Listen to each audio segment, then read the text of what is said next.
Maing hapon ninyo, maing hapon. Ephesians 3 verse 10. His intent, his is Jesus, was that now, through the church, but of course the church is not denomination, no, it's not religion, it's not the building. No. The church is you and me. It is through you and through me. Through us as the church of Jesus Christ.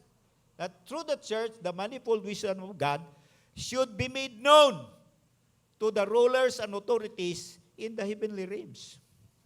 Grabe, ang pilo-pilo nga kaalam sa Diyos nung dili matugkad kay grabing kapilo-pilo ang kaalam sa Diyos. Ma-anunsyo siya ngadto sa mga rulers and authorities diya sa langit. Kasi ang nagakontrol sa mga panghitabo dinhi sa yuta, tuas langit, wala sa Malacañang. Naadi na sa ibabaw. Ang tubag sa itong mga pangampo, sila ang una nga muambos. Ilang atangan ang atong mga pangampo, di ba? Gidescribe na dito sa Book of Daniel. Nga nagampo si Daniel, 21 kadlaw. Sa kaniabot ang tubag siyang pagampo. Nya pag ingong dugay lagi ka. Pag ampo nimo na anak ko, gisugo nako, aksyon ako, giatngan man ko. Pininsingay sa ami. May gani ni ayuda si kuan. Michael sa kuha. Kinsa ba tong ni ayuda niya? I mean, that's the reality of it. Kaya lang dili man to pamilyar kayo no, ang pamilyar na to ang makita man mao man ang pamilyar sa tuwa. So mo na nga nagpabilin nga ang simbahan, kung asa siya napunta, mahina ang iyahang witness, mga igsoon. No? It is through the church. Ingnain mo katupad, through you. Through you, through me. Kung masimplify nato ang atong pagkasimbahan, no? Kung masimplify nato ba? Ma-reduce nato, no? Ako sa tanaw ning ubang mga verses di nga I believe gi-remind ni Lord kay mao ni ang iyahang gibilin. For example, sa 1 Peter, nabutang na ako nga verse, sa chapter 2, sa 1 Peter. To this you were called, because Christ suffered for you, leaving you an example. Leaving us an example that we should follow in His steps. Nagbilin siyang paniging na, di ba ang panulundon or legacy, di ba, kabilin man na, panulundon man na. But many times, ang nasa itong hunahuna, material things, di ba? Manunod kag mga yuta, manunod kag uban pang kaptangan, di ba? Mga alahas, makapanunod ka na, makapanunod ka o mga sakyanan. Kasagaran sa hunahuna na ito, pag-abot sa legacy, mga bagay-bagay. Ang gibili ni Jesus, interestingly, wala sa nagbili og mga material things. Wala, no? Wala sa gibili na material things. Ang treasurer ni Elias baya. Ni Elias baya ang treasurer, gibaligya pa siya. Nakasapi pang treasurer, gidapag yun ang supot. Maldito kayo. Pero ang pinakanindot, wala mausab ang komisyon. Go into all the world lang gyapon. Pwede man to pagamyan mo ingon siya, wa na tay budget sa barangay lang ta kutob. Ayaw na muan ng kalibutan kay magastos. Pero ang komisyon the same. To the ends of the earth gyapon until the last person would hear the gospel. Mao kita. We'll have a visible witness of what the gospel means once it is received by a person and by a community. So nagbilin siya og example.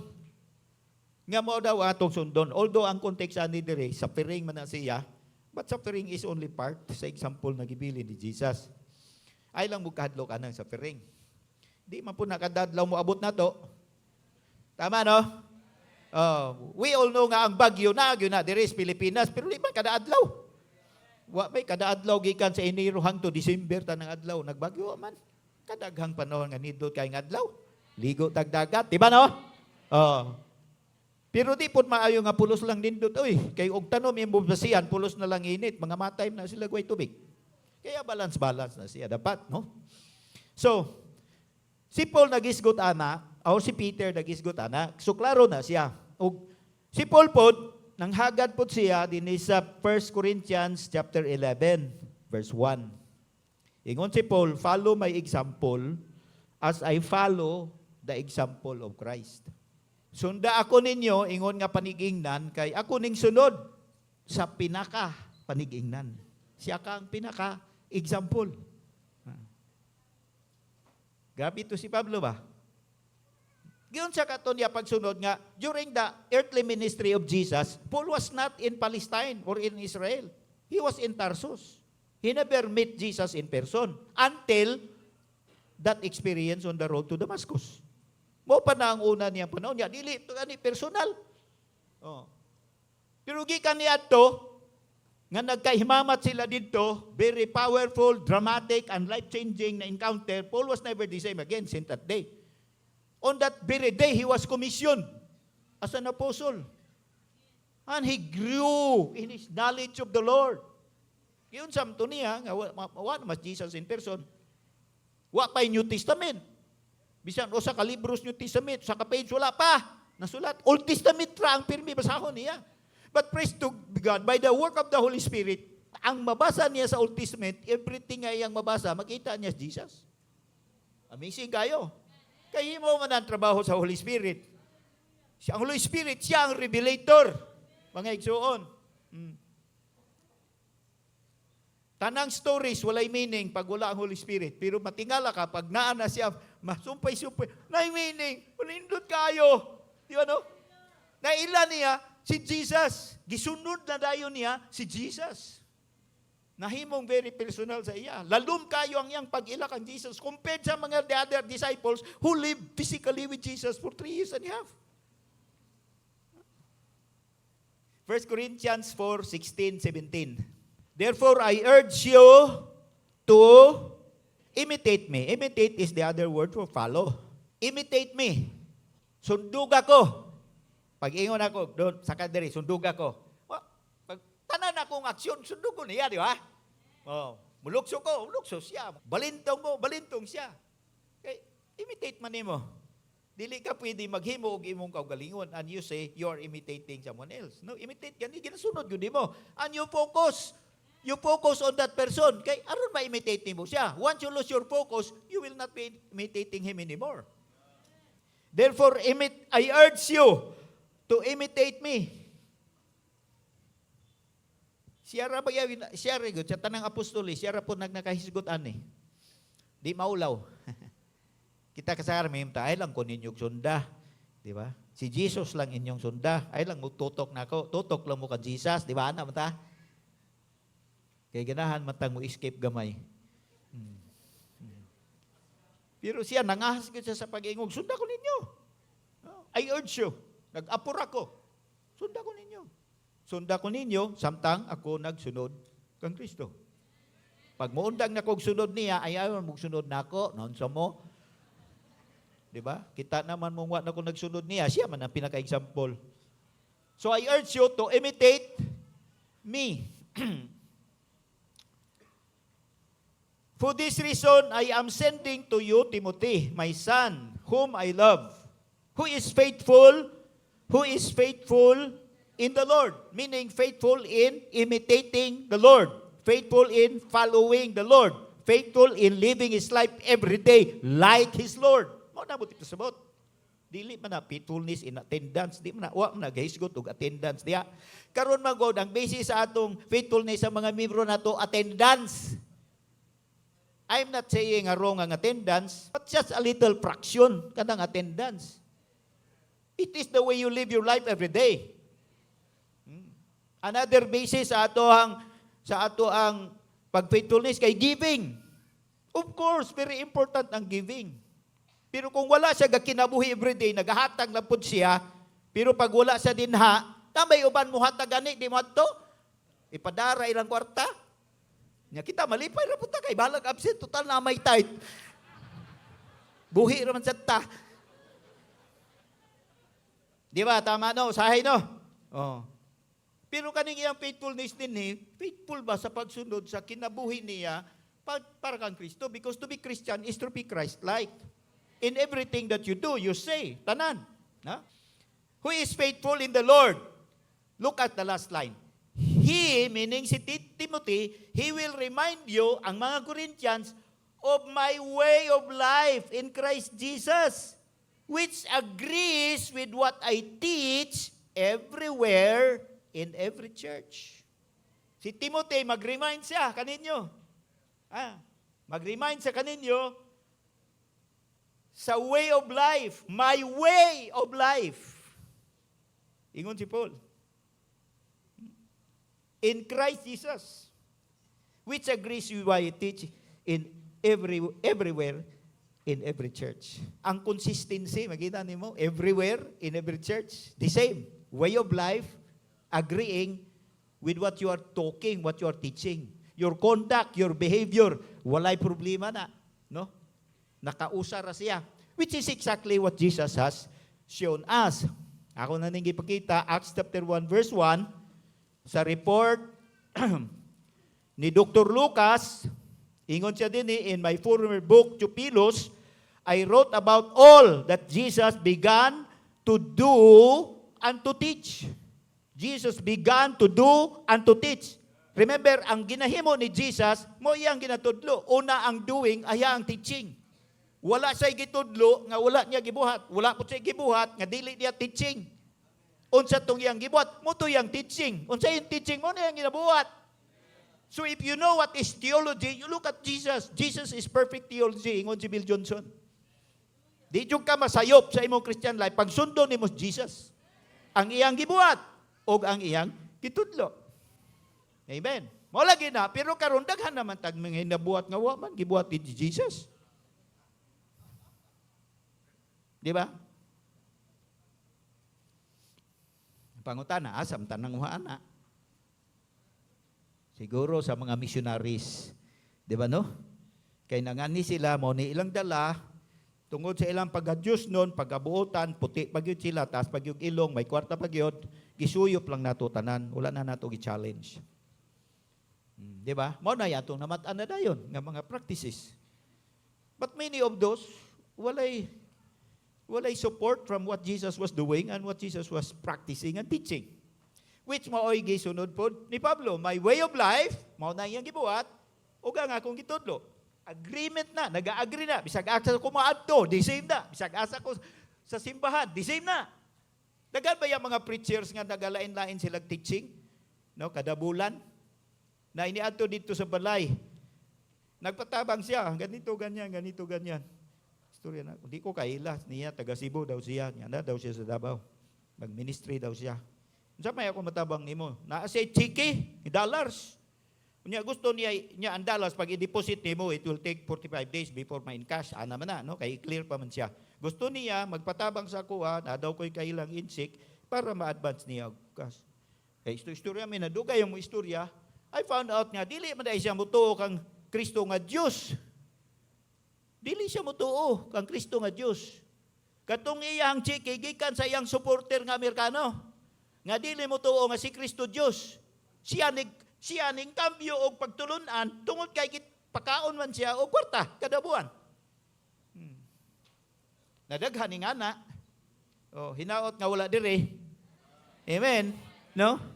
Kambyo-kambyo ta lahi-lahi. Kay na may nagbahog na to, muratag jukebox ba kung unsay butang nga kwarta pinduton mo kantahon. Dili say nga na, no? Mawala ang atong consistency. Si Jesus ang gibilin niya, usa na kanang iyang pagka-authentic ug iyang pagka-consistent. All throughout na hangtod siya namatay. Tanaw ang verse. Until the day he was taken up to heaven. Di same ang iyang gibuhat ug ang iyang gitudlo. Usara, wala ga usab-usab. Usara. Mao po ang nahitabo kang Pablo, di ba? Way of life, ug ang iyang teaching was in agreement. Bisag asa si Umadto, bisag kinsang simbahan, ang iyang pagatudloan. The same. Kadto sila, no? Mga simple lang yun ilang hinabuhi ba? Ako ka nang magbasa ko, yun sa kato ni Pablo, no? Ma-challenge ko maghuna, yun sa kato niya pa nga. Abogado, biya to si Pablo, naanad man tog haruhay nga kinabuhi. Dili lang basta-basta abogado, top-notch siya na abogado. Tawag nila na abogado di Campanilla. Ano ang tawag sa una? That your name as a lawyer rings a bell. Pag maghisgot-hisgot na kaso, kinsay lawyer sa pikas, si so ay di, atras na lang ta, mana na sila. Kay hadlok na sila sa pangalan pa lang. Ingana sa Pablo, kung ba kayo yun? Pero gibiyaan man to niya. No? Karon nagpaingon ko niya, I was still thinking about it. Nagbasa ko dito sa scripture. Kauna-una ko nga, pwede man si Pablo nga mag-ministry siya, ipadayon lang to niya yung profession. Mas easier pa siya maka-raise og support. Oh. Pero wala ba ya? Giundang biyago to niya. Paano siya nag-fundraising pang sarili niya? Namaligyag mga tulda. Ning sabay-sabay siya dito kang Aquila o Priscilla nga mga tent makers. Ning sabay-sabay siya. Nahibulong ko pa, ngano ka to? Ngano man to niya, pwede man siya mubalhig lugar, wali niya, practice lang yapon siya. Bisag dili na kayo man laban sa korte, kuha na lang, kanang mga notarial na lang siya. Mas easier siya, kaysa mamaligya siya og tulda. Manimaho siyang mananap. Kay baho ba yan ang mga panit ba yan? Dili biya high-tech ang proseso ana sa una. Nya pasaanon biya na nimo ilatad-latad nimo sa mga tabo at saan tabuan. Yan na biya na sa una. But he stooped to that lowest level just to carry on the assignment, mga igsoon. Not forgetting everywhere he should go, he will always find people nga iyang masangyawan, iyang mawin, iyang madisciple, o niya mabili niya para makapadayon na po siya sa laing lugar. Hantod siya mamatay. That's what he did. Hallelujah! Sa Philippians 3:17, ingon po si Paul din, he join together in following my example, brothers and sisters. And just as you have us as a model, keep your eyes on those who live as we do. Maingon nga kami, inyo ming gihimong model, tanawa po ninyo tong kinsa po tong nagsundog-sundog nako para managhan mo ba? Magpanon mo ba? No? Tama, di ba? Join with others in following my example, brothers and sisters, and take note of those who live according to the pattern we gave you. But of course, a model and a pattern is closely the same, di ba? According to the pattern nga we gave you, nagbilin siyag pattern, nagbilin siyag model, nga sundon ninyo. Nya tutukin ninyo tong mga kaigsunan nga nagsunod pod nako. Para magtinabangay mo pagsunod nako. Wala ra ba ko nagsunod nako? Nagsunod ra ba ko kang Kristo? Now this is not only talking about the way he lives his life, the way he behaves. This is also talking about the way he do ministry as well. Amen. In short, simple lang yun sila. Very real, very authentic. What you see is what you get. Mga igsoon. Wala na taring-taring. Wala na. Katong mga unnecessaries, they choose not to have them. Ingon nga ni si Pablo sa iyang sulat, kapila niya na mention, ingon siya, naman ko'y katungod, nga mo dawat og support. Pero wala na ako gabita. Ako nagtrabaho ko. These hands of mine has worked. Kay dili ko gusto mahimong kabugaton. Kaninyong tanan. Grabe nga istorya, no? Di ko gusto mahimong kabugaton, ninyong tanan. Nagtrabaho ko. Unyang gitrabaho pag yun niya, dili itong iyang pagkaluyer. Easier man to. Tinda-tinda itong tulda. Grabe ba? Siguro nag-ampo siya ginoon sa man. Mag-practice ko gamay para di sa kahit mapas mo ba ginoo ba? Ingon si Lord, ayaw na. Magkuhan lang ka para tunay yun imong pagpaubos. Nag-mention sa iyang sulat kang Titus. Mo ni iyang i-mention, no? Iyang sulat kay Titus. Titus chapter 3, verse 1. Remind the people to be subject to rulers and authorities, to be obedient, to be ready to do what's good, to slander no one, to be peaceable and considerate, and to show true humility toward all men. May qualification ang humility diri, true humility. Kasi naay false humility. Unsa ang gibilin ni Jesus nga gibilin gisagop ni Pablo ug sa apostoles nga mao po'y ilang gihangyo nga atong sundon sa pagkinabuhi nga Kristiyano. Nagadamgo kita nga mahitabo ang dakong kausaban sa nasod. Amen. What do you think will it take for us as Church of Jesus to make an impact sa atong nasod? Unsa ka? Unsa naman ang mga natistingan na nato nga mga pamaagi? Murag daghan na. Unsa ka ang wa pa nato nasuwayan nga mga pamaagi? Mga krusada, di ba no? Mga kanang medical mission, na sports event. Daghang klase sa paagi to win people, to connect with people. Pero unsa may wa pa nato na testing sa kadaghan na sa atong nasuwayan. Nga posible ka nga mao'y susi. Especially when you think about the three largest groups of people that remain unreached with the gospel. Abi ninyo kung maabot ang judgment, ang population sa Pilipinas, dili na kayo sila maningil sa Ginoo, wala na sila exercise. Hagbay raman sila nakadungog. May tungod kang Jesus. Jesus nga giwali sa Katoliko, Jesus nga gida sa Baptist, Jesus nga gida sa Alliance. Tanang klase nga Jesus, nadungga na nila. Whereas napay nagpabili mga 2 billion to 3 billion ka mga tao sa tibuok kalibutan. Never has heard of Jesus Christ. Gina-remind lang nako nga kita, ang simbahan kita ang gamiton. Ato ni nga assignment, mga igsuon. Amen. This is the reason nga nung napatatiri. Ayaw sa mong paghunahon nag-rapture na in taon. May tag mag-rapture na. Labi na itong daghag utang. Iba sila quits na ang utang, mag-rapture na. Ayaw sa mong sige hunahon na, oy. Hunahon na sa ninyong daghan pang wa masang Yahweh. Amen. Dumduma sa po ninyo sila. Dito sa judgment, nga gihulagway ni Jesus, may tungod sa mga kanasuran. Di ba? Iyang gipinig ang mga tao. Ang mga niyastoo, mao to mga karnero, ang mga niyasuwa, mao to mga kanding. Unsa iyang gisulti ngadto kanila? Na ako sa prisuhan, wa ko ninyo duawa. No? Nasakit ko, wa ko ninyo maymay, wa ninyo ko gi-comfort. Gigutom ko, wa ko ninyo pakana, giuhaw ko, wa ko ninyo paimna. Kanusam na nahitabo Ginoo. Sa ito bang ni Jesus? Wala ni ninyo buhata sa usa sa pinakaubo sa akong mga igsuon. Mao nang wa ninyo gibuhat pod kanako. Diri sa tuo sa iyang giingon. Gigutom ko, inyo kong gipakaon, giuhaw ko, inyo kong gipainom. Napriso ko, duaw ko ninyo, wa ko'y sinina, gidadang ko ninyo sinina. Kanusam na nahitabo, nana mo, gibuhat ninyo. Nimo. Oh, gibuhat ninyo ni sa usa sa pinakamino sa akong igsuon, gibuhat ninyo nako. Akong i-insert gamay ni. This is just an understanding lately nga niabot na ako ba. Kay nakaadto lagi mi sa Israel atong mihaging Marso 22.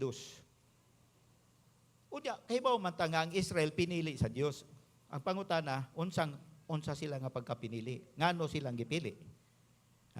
Si Jesus nag-affirm ang kaluwasan pinaagi sa mga Hudiyo. Salvation is through the Jews. Niingon si Pablo sa iyang sulat, kung pwede lang nga matinonglo ko, sugot ko, basta ang mga Hudiyo, maluwas. Ingon siya. Dayon, ni-argue siya, nga kung ang ilang pagsalikway kang Kristo, ni resulta og kaluwasan kaninyo, unsa pakaha ang moabot kaninyo kung mudawat na sila. Kaduha na niya gibalik. Pero kita kayo, wala kayo tagadumdum sa mga Hudiyo. Si Pablo nag-ingon sa Romans 1:16, memorize na ito na mga pastor. For I am not ashamed of the gospel, for it is the power of God. It is the power of God that brings salvation to everyone who believes. And then, first to the Jew, then to the Gentile. Nayusa ka, di na ako madumduman kung ginsa na point out. I think Bill Johnson. Mingon siya, wala na ito masunod ang sequence. Paghisgot og missionary work, evangelistic work, wala na ito masunod ang sequence. Unahon sa mga Hudiyo. Nganong nidritson ta sa mga bilaan, sa mga yakan, sa mga tausog, sa mga Hindu. Nidritson ta dito. Aman ta niagis mga Hudiyo. Wa may Hudiyo din sa mong lugar, pastor. Mana ta. Kaya sundon po ninyo ang batasan ni Pablo, kada ato niya sa usal ka lugar, before siya musagyaw sa uban, bisita siya sinaguga. Mudawat sila og dili. Pag dili mo dawat, saka siya bubalin pikas. Pero unahon gud niya mga Hudiyo. Unsa ka critical ang kaluwasan sa mga Hudiyo sa kaluwasan sa kalibutan. Na mo na pong tana. Karon katong dito mi no. Nagsangyaw mi dito, pero dili evangelism nga katong naandan nga magsangyaw ka, magdala kag for spiritual laws, basahon nimo, ipagutro nimo. Ana, dili say nga na kay bawal man. Suko man sila labi na maghisgot kag Jesus. Ang mga Hudiyo labi na to mga nakaitom, mga Orthodox, mangluwa na sila, managpa, manumbag, suko. Nagserbisyo mi, giserbisyuan na mo sila. Tulo ka simana mi. Tulak-tulak og mga pasyente. Gikan sa isa ka department, ibalhin sila sa pikas department, human sa ilahang session, ibalhin na po na sila. Ang uban gusto mo gawas, magbulad-bulad sa init, na imo adto sa gym, na imo nang hakoton sila. Kato mga volunteer kami. Mo na mong gibuhat tulo ka semana. But while we were doing that, we're praying. We're praying, Holy Spirit, mamuhat ka. Kay nag-ingon si Pablo, sila gabasa hangtod karon sa sinulat ni Moses, pero di gyud sila kasabot. Kay ang ilang mata gitaptapan. 2 Corinthians chapter 3. Ingon din we are not like Moses verse 13, we are not like Moses who put a veil over his face to keep the Israelites from gazing at it while the radiance was fading away. But their minds, mga Hudiyo their minds were made dull. Nahabol ang ilang mga pag-isip. To this day, hangtod karon, the same veil remains when the old covenant is read. Hangtod karon, nagabasa sila sa Old Covenant, sa Bible, ginabasa nila. Muato ka sa Jerusalem, dito sa temple area, sa Wailing, wala na sila dito. Magbarong, sige gampo na, sige basa, way undang. Pero wala sila masabtan. Dili sila kasabot. Their minds were made dull. For to this day, the same veil remains when the Old Covenant is read. It has not been removed because only in Christ is it taken away. Si Kristo ra ang Ang problema, kay di mo sila without Kristo. Suko man. Maghisgot ka. Awayon man ka. Unsay the best nga paagi ka ha? Sa akong nasinati, serbisyuan.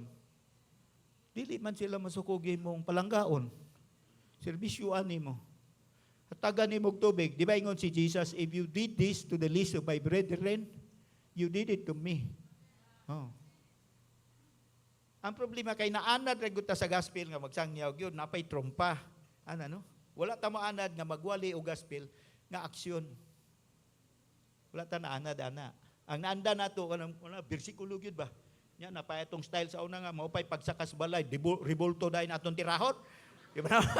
Kanina ba revolto mo, iperno mo. Ana dai nato approach awa gyud, di magsilbi.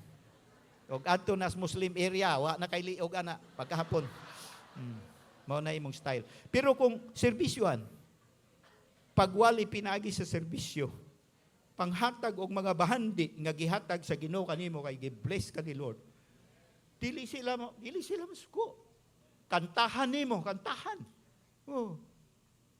Tanang tao sa kalibutan ganahan og kanta. Labi ikaw mo kanta sa ila, bisag yabag ka but you sing from the heart. They can sense that you are doing it from the heart. At tiyaw mo, tulak-tulak rami dito, giingnan mig amazing sa mga Hudiyo. Ako kadua ko giingnan atong babay, you're amazing. Nagtulak-tulak lang niya atong mga pasyente. Nahimo ming amazing. Wala nagwali, wala nagperform mig miracle. Kato sa ilang miracle na to. Kasi from Philippines. Where are you from? Philippines. Ibaw sila Pilipinas, pobre. Gasto ka og kwarta. You came all the way from Philippines. You're a tourist? No, we're not tourists. We came here to serve. I believe, sa short na mga panahon, tanom ang gospel, mga igsoon, sa yuta, sa ilang mga kasing-kasing. Dili pinaagi sa pulong, pinaagi sa pagserbisyo. How about makonsider na ito na? How about praktisan na nato sa itong silingan, unyang hapon, pag uli? Amen. Di ba? Imbis nga dadaan na itong Biblia, dako kayo, basahan tayo, naraman na Bible reo, mali, raman na inyong doktrina, na-doktrina. Kita palangga kayo na ito atong doktrina, ang practice may wala. Look at this, chapter 3, Titus, sa verse 8. This is a trustworthy saying, and I want you to stress these things, so that those who have trusted in God may be careful to devote themselves to doing what is good. Katong nagsalig na sa Diyos, may be careful to devote themselves to doing what's good. These things are excellent and profitable for everyone. Pag buhaton nimo ang maayo, excellent na, profitable na for everyone. Profitable sa imo ha, profitable po sa iya ha. Gibalik niya na in verse 14. Our people must learn to devote themselves to doing what is good in order that they may provide for daily necessities and not live unproductive lives. Mo na daghang kaayo ma-open sa Christianity, mga Kristiyano nga kusog musimba, pero mahina ang ilang pamulsa. Oh. Mo na ma-addressan siya sa atong ginabuhat, sa inyong ginabuhat diri. Ma-addressan mo angat ang iyang credibility, kay niangat man ang iyang panginabuhi, makapanghatag naman siya, makabayad naman siya siyang utang. Imagine mo kusog siya musimba niya, way bayad-bayad ng utang. Pag uli niya na dito, mulabay sa siyang giutangan, magsigig panaway ang iyang giutangan. Di yun ma-bless. Bisag unsaon pa na niya impitar at tutaw banta si maasa, panadi, ginamuubat. Pero nibayad na nag-utang, may interest pa, may pakapin pa, ay kausaran ng impitar, uban na dayon. In short, we're all convinced na dako ang atong pagkulang pag-abot na sa good works. Kasi nahadlok ta nga mahimong basihanan sa kaluwasan. Mao man ang ato ang gikabalakan, basig ang atong salvation mahimong salvation by works. Tungod ana, wala na tay works. Kinatong mga naluwas nga why agi, why buhat nga maayo. In short, ang atong mga kayuhan dili kaayo mahimong blessing sa uban ba? Bisan ganin ang atong praise and worship, kita may ganahan na ang silingan di man. Sa tinuod na, tanaw na, kasagarang silingan sa dool simbahan na to, wag na kasimba. Kaya makabless pa na nila, dugay rin na sila nanimba. So, kita ramay ma-encourage ana, sa ila tingil kayo na, alingugnog kayo na. In the same manner, nga ngila mga worldly music, alingugnog na sa tua. Pagtugtog ana, sila rin ganahan ana. Kita di naman kita ganahan, anak. Di ba? Mga igsoon, wala ko nasuko ninyo. I am not denouncing you because you are the beloved people of God. Labi na kita mga pastor. I say with this with all, humility and the desire to honor everyone. Pero dapat dili ta makontento sa kung unsa na ang gihatag sa Ginoo sa tuwa. We should keep asking God, unsay sunod ani Ginoo? Katong gihugasan ni Jesus ang tiil sa mga disipulo, pagkahuman, di ba? Nitindog siya, tanggal niya ang tuwalya, nibalik siya sa lingkuranan, nangutana siya. Unsay ang pangutana? Nakasabot ba mo nganong gibuhat nako ni nganha kaninyo? Do you understand what I have done to you? John 13, verse 12. When he had finished washing their feet, he put on his clothes and returned to his place. Do you understand what I have done for you? He asked them, you call me teacher and Lord, and rightly so, for that's what I am. Nagtawag mo kanako nga magtutudlo, nagtawag mo nga agalon, wala biya ko nagsuguan na ninyo, ngayon na buhaton. Pero niya naggibuhat, wa ko ni siupa kay tinuod man na. Oh.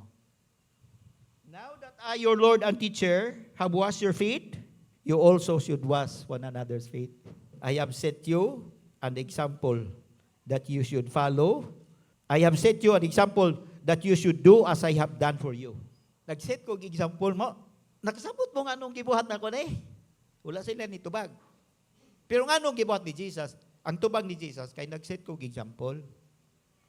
Nagtawag mga mo sa ako ag rabbi, tinuod na daw, ako musupak ana. Pero ako magani ang rabbi ka, ako magani ang master, nanghugas mga ni kong tiil ninyo. Ikaulaw pa ninyo ng hugas mong tiil sa inyong igsuon, nga parihar mo. Ako gani nga labaw ko, ning hugas gani ko. Nya kamo pa kay di maghinugasay nga patas ra mo. Wa may nakalabaw ninyo, hunahuna ra man ninyo ang galabaw ninyo. Di ba kita ramay gahuna-huna nga labaw ta sa uban? Tinuod na. Ako many times gahuna-huna ako nga maayong laki ko kontra sa uban. how much more ta nga maghinuga sa iyong tiil? Amen. How much more nga manglakaw ta og hugasan tiil sa mga wala pa nangakabig? What if before we condemn them in their paganistic nga mga ginabuhat, hugasan sa nato ang ilang tiil? Unsa kahay mahitabo nila?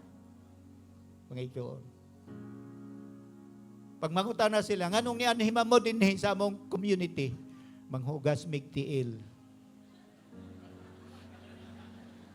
Hugasan na mo inyong tiil. Daghan siguro mo hilak ba? Daghan siguro ang, indescribable. Oh. Kaya tinuna na, nga mga Muslim, they hate some of the Christians, many of the Christians. Kaya mo adto ta sa ilang community, usay maglimo-limo, magutas tong tuyo. Dili ta butugan ba nga mangabig di ay ta. Magkuhan na medical service pero ang tuyo ko na to, mangabig magyud ta. Nganong dili naman lang nato inom mga bigod-bigod? Gusto nga unta, mapariha mo na mo para lantaran na lang. Pero nindot kayo naon nga hugasan ang tiil. Ninyo tahon-tahon nga serbisyuan sila ba?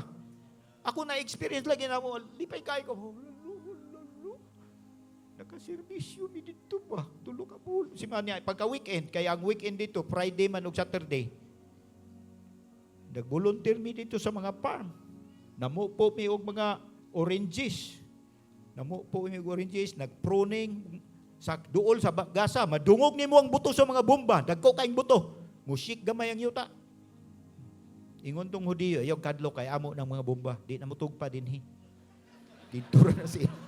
Tintura na ilaha. Pero na-amaze kayo ko ba, no? Ang naka-challenge pag yun ako dito, kay naay isa ka nag-volunteer, ang pangalan niya si Kai. He comes from Finland. 8 years siya. Dili mo tuog Diyos na good works. 4 ka bulan kapin siya dito. Gatulak-tulak og mga pasyente. Hindi mo tuog Diyos. Walay mapaabot sa iyang future. Kay 8 years man siya, wala man siya Diyos. Kita dako kay tagkaugmaon nga ginahulat. Amen. Pero mahina pag yung tagtrabaho. Nagpaabot tag reward, what ay agi. Siya way paaboton nga reward. Kay 8 years man. Pero grabe ang yung servisyo. Mubalik pa siya, niuli siya sa 2 days ahead of bus niya. Yun siya, mubalik pa ko. Magservisyo pa ko diri. Wala no. Amo, tulura ka si mana, iya 4 ka bulan, lupig mi. Unsa kag inkrisa nato ang pagserbisyo. Amen. Pagamyan gamay ang atong istorya. Padaghano ng atong good works. Nganong gi-bless man mo ni Lord, nganong nanagko man ang inyong mga income. Ganina ga-mention si Pastor Sikig, understanding the times. Not only the times, but understanding what God is doing in your life. Di ba no? Ganong ginahimo maninimo sa ako ang kinabuhi. Ako gapangutana po kana. Ganong ginahimo maninimo sa akong kinabuhi. Wala ko isweldo 5 na katuig, pero nay nanghatag na ko kwarta. Ganong iabot mo ni kwartahan eh. Ipamasahe dahil paingon dito. Kaya kami lang, unsaon na mo pagato dito? Baklay mi. Pero it's good to always ask, why are you doing this to me? When God is blessing you, your work, your business, or when God is allowing to go through trying times, testings in your life, pangutan na si Lord, Lord, why are you doing this to me? Without offense. Ask Him without offense. Ask Him like a kid, like a little child nga namarayag sa iyang amahan, nga walay kasuko. Dili magkumot og kamot, batok sa Ginoo. But open your arms in worship and ask Him, Ginoo, tultuli ko, tudlui ko, why are you doing this to me? You are growing my ministry, Lord. Why are you doing this to me? Simple raman ko, minus raman ko, why are you doing this to me? Kay kung ikaw lang, madaot ka, masudlan og hangin ang imong ulo, kung dili ka magsigig pangutana sa Ginoo. Jesus left us an example to follow. One of which is humility. Not just simplicity, but humility. Pinakaubos sa tanang pinakaubos. Naibaw ta nga siya ang Diyos, wala siya makiglali sa iyang amahan kung kinsa kanilang Diyos. Nisugot siya sa diretso nga ipadala din ni. Nahimong tao, nahimo pag yung sulugoon. Nisugot pag yun sa kamatayon. Kamatayon pag yun sa cross. That's the example na iyang gibilin. I am asking and praying. Nga mo increase kitang tanan. Ana nga dynamic, no? Apil na dayon tong ato mga bulsa para iniglakaw nato. Dili po ta mulakaw nga murag kuan ba? No? Kasagaran ba yagon sa maghinambog ka na mangdaghang kwarta? Kad kita na ba naghambong nga way kwarta?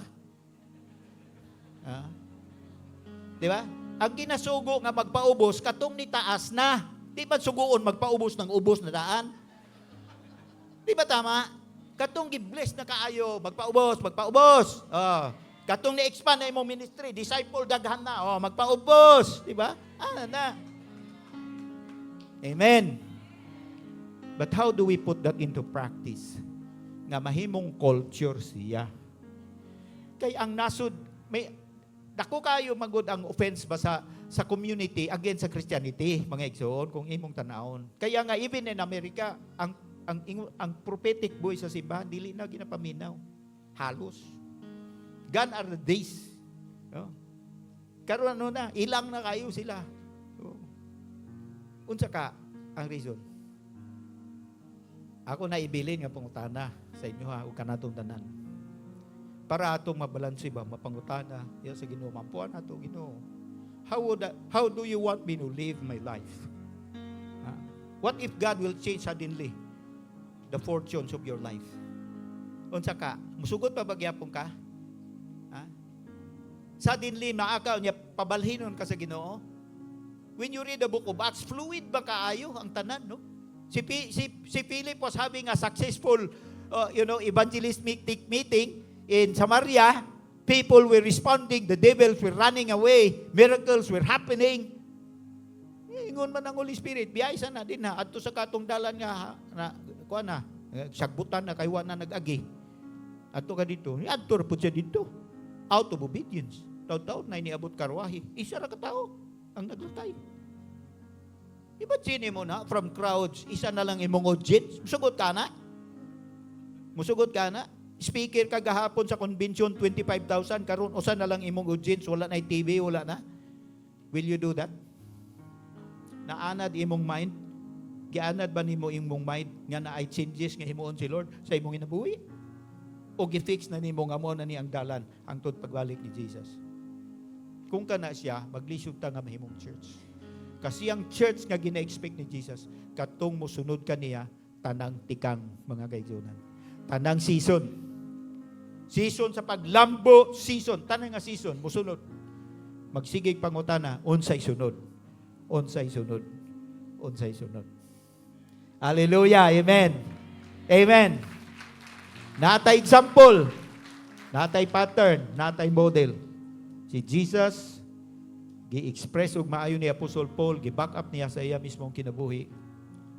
Ato na lang siyang tinguhaon nga masunod. When God blesses us, enjoy the blessing. Ingon si Pablo, kabalo man ko, haruhay nga kinabuhi. Kabalo ko, ganahan ko ana. Pagpait pod, okay rasad. I can do all things. I can do all things. Can you say that? Karong hapon?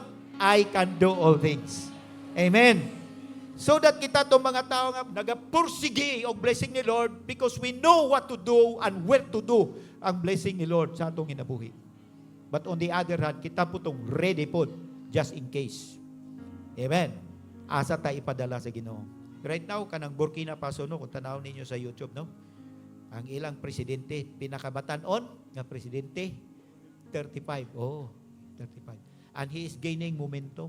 Halos tanang presidente sa Afrika mo, saludo na sa iya. Tungod sa iyang ginabuhat. O sa iyang gibuhat, he lives a very simple life. Simple. Wala siya nagpalit og mga mahalo na sakyanan. Presidente, dapat ka, mahalo ni mo sakyanan.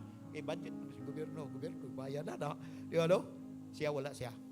Nabalit og mga traktura, nabalit og mga bulldozer, mga bako, traktura, panghatag sa mga farmer, mga bako, equipment, paghimog mga karsada. Ang mga foreigner nga mga nagnegosyo, labi na itong na-involve sa mining, gold, gipapauli niya. Sila na'y naghimong sa ilang gold, nagbuhat siyang planta. Atong miyaging tuig, $18 billion ang kita nila sa ilang gold. And he never uses this for his personal. He is earning momentum.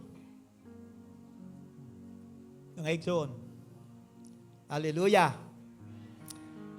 Hangyon ta mo manindog and just pray. Karong hapon. I hope you understand where I am coming from. Dili biya na ako ni gusto mga igsoon. Kini siya dili na ako gusto ni. Pero gahunahon ako nga ginahimo ni mo sa Ginoo. Wa ko ilahi mapasingon na ani ikaw ni kay wa mo ko'y planoan eh. Di man din ako gusto.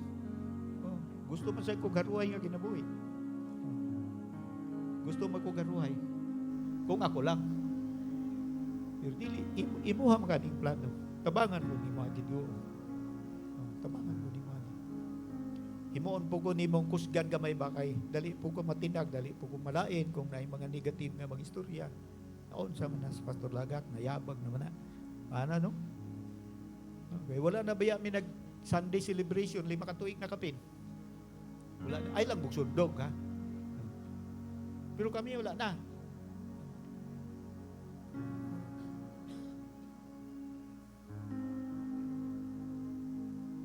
Because I am thinking about obedience. Kung saan na ako pagsunod ka Ginoo. Kung nga akong obedience sa imo, sorry of my obedience katupang 45 years ago when I gave my life to you, or 20 years ago, or 50 years ago, or 10 years ago. But the last 10 years or the last 5 years, wala na ko history of obedience. Basig wala na ko nagpadayon ng guban nimo. Basig nitipas na ko. Basig nalahi na nga akong model. Dili na ikaw. Because you have shown me through your life story that you obey your Father moment by moment of your life. Daghang salamat, Amahang Langit nun, karong hapon, kay gi-stir up nimo ang among mga hunaw-hunaw pangisip. Daghan among nadunggan nga murag lisod na mo madawat sa among pangihuna-huna ba. Pero tabangan man minimo Ginoo. Ikaw man gyud ang among Ginoo. Diha nimo, kanimo gihalad namo ang among inabuhi, ang among karon, ang among gahapon, hasta pa ang among ugma, gihalad naman namo. Hasta pa ang among mga rights, choices namo, wala na gihalad na. Nahugasan na kami sa miling dugo ni Kristo. Ikaw, Ginoong Hesus, na ang tag-iya sa mong ginabuhi. Holy Spirit, nagpuyo na ka diri sa among lawas. Kami na ang imong templo, residensya na ninimo Ginoo. Ikaw na gyud ang may katungod nga mugiya na mo tanang tikang, tanang gudlo, tanang adlaw sa mong ginabuhi. Tagala ang tanang kabalakaw kadlok. Ginoo, nga dili na kayo may magtagad sa opinion sa tao. Mas paminaw na mo ang tingog nimo. Ang tingog nimo, dili ang opinion sa tao. Ang tingog nimo. Daghan sa imo mga kanakan, hangtod karon, nagpabilin lang sila. Urong sulong pag-abot sa vision. Kay mahadlok sila sa opinion sa tao. Mahadlok sila sa ilang mga pangulo, punuhay. Dili sila makatikang pagpursu sa mga butang nga imong ipakita nila. Tabangi kaming tanan Ginoo. Hallelujah Lord, ikaw ray mo reward kanamo karon o kaha sa umaabot Ginoo. Ikaw ra mo balos kanamo Ginoo. Imo ang among kinabuhi nga peaceful, malinawon, diha kanimo nga nagasunod o nagaalagad. Atubangan sa usa o atubangan sa daghan. It shall not matter. What matters most is we are listening to you and we are obeying what we are hearing from you. Bless this your people, the Lord God. These are your people. This is the very church, Lord, nga imong gamiton. Pag-uli nila sa ilang mga lugar, sa ilang mga pamilya, Ginoo, sa ilang mga panginabuhi, mga patigayon, pag-uli nila dito, mapakita nila, Ginoo, ang bag-o, Ginoo, nga kinabuhi. Bag-o nga lihok, Ginoo. Bag-o nga taras, the Lord God. O nga mutakod kini, Ginoo, gadto sa ilang mga ginaapilan, ginakuyugan, sa mga kinabuhi nga imong gipaduol kanila, Ginoo, mapasa nila in the most simple and indirect way, in the easiest way possible, Ginoo. Naghangyo mi nga kupidi wala na isambog. Nga tawhanon nga kusog, Ginoo, nga moapil. para matulak namo ang mga igsuon nga mulakaw. Kung dili ikaw na gayon ang mismo makikistorya sa kada usa. Nga makadungog sila kanimo Ginoo, makadawat og impression, makadawat og pananaon, vision or dream or whatever manner that you will speak. And when they go, they will go because they heard you. When they act, they will act because they have received from you, dear Lord, and not just from us. Salamat kayo, Father, kanong takna. We give you all the glory, honor, and praise in Jesus' name.